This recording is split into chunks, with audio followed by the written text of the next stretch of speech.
আরবি হরফ কয়টি? মাখরাজ কতটি?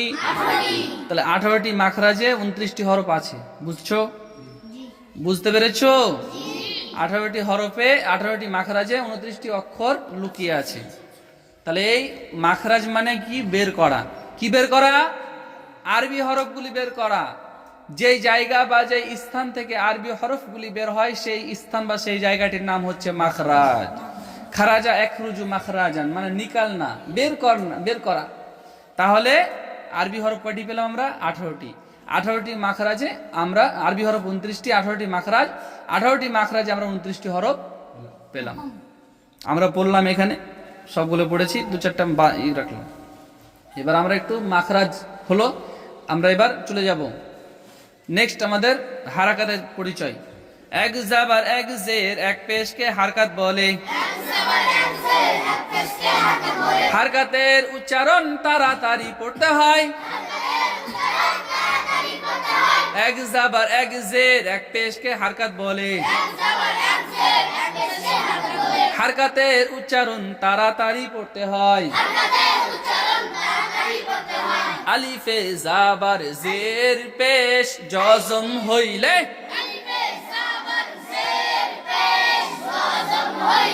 আলিফে জাবার জের পেশ জজম হইলে।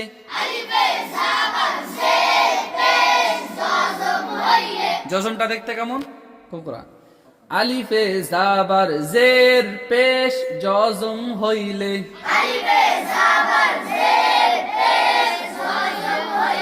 ওই আলিফকে হামজা বলে। দুই জাবা দুই জের দুই পেশকে তানবিন বলে। এক জাবার এক জের এক পেশকে হারকাত বলে। হারকাতের উচ্চারণ তাড়াতাড়ি পড়তে হয়। তানবিনের উচ্চারণ তাড়াতাড়ি পড়তে হয়। কয় জাবার কয় জের কয় পেশকে হারকাত বলে। হারকাতের উচ্চারণ কেমন করে পড়তে হয়? হারকাতের উচ্চারণ টান দিয়ে পড়তে হয়। হারকাতের উচ্চারণ একালিফ টানিয়া পড়িতে হয়। হারকাতের উচ্চারণ তাড়াতাড়ি পড়তে হয়। মাদের হরফ কয়টি? মাদের হরফ 3টি। আলিফ ইয়া ওয়াও। জাবারের বাম পাশে খালি আলিফ। মাদের হরফ। জেরের বাম পাশে জজম আলাইয়া। মাদের হরফ। পেশের বাম পাশে জজম আলা ওয়াও। মাদের হরফ। মাদের হরফ হইলে একালিফ টানিয়া পড়িতে হয়।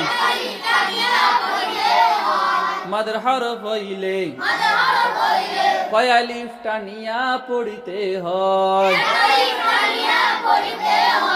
মাদের হরফ হইলে এক আলিফ টানিয়া পড়িতে হয়। মাদের হরফ যেখানে এক গিয়ারে টানবো আমরা সেইখানে। এক গিয়ারে টানবো আমরা সেইখানে।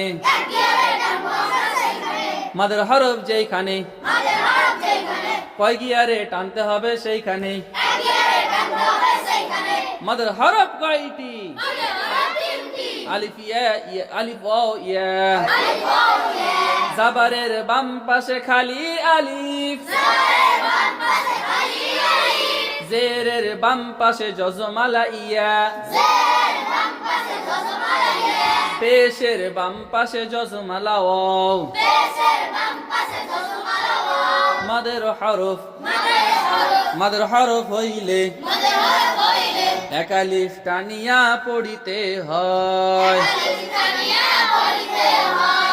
ওযু করার তরিকা। ওযুর প্রথমে বিসমিল্লাহ পড়া সুন্নাত। দুই হাতের কবজি সহ 3 বার ধাওয়া সুন্নাত।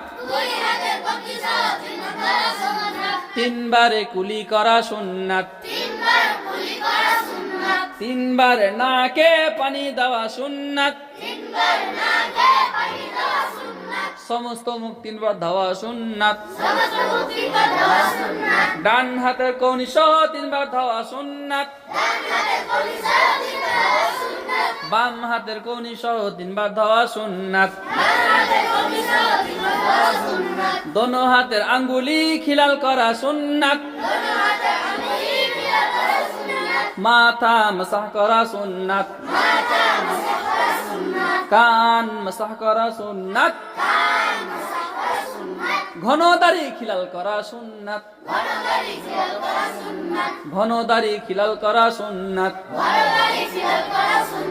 ডান পায়ে টাকনু সহ তিনবার ধোয়া সুন্নাত, বাম পায়ে টাকনু সহ তিনবার ধোয়া সুন্নাত, দোনো পায়ের আঙ্গুলি খিলাল করা সুন্নাত, ওযুর শেষে দোয়া পড়া সুন্নাত, আশহাদু আল্লা ইলাহা ইল্লাল্লাহু ওয়াহদাহু লা শারীকা লাহু ওয়া আশহাদু আন্না মুহাম্মাদান আবদুহু ওয়া রাসূলুহু। মনে থাকবে? পড়তে ভালো লাগলো? ইনশাআল্লাহ সবাইকে মুখস্থ করতে হবে, ঠিক আছে? সবাইকে ভালো লাগছে তো? ভালো করে শিখো, ঠিক আছে?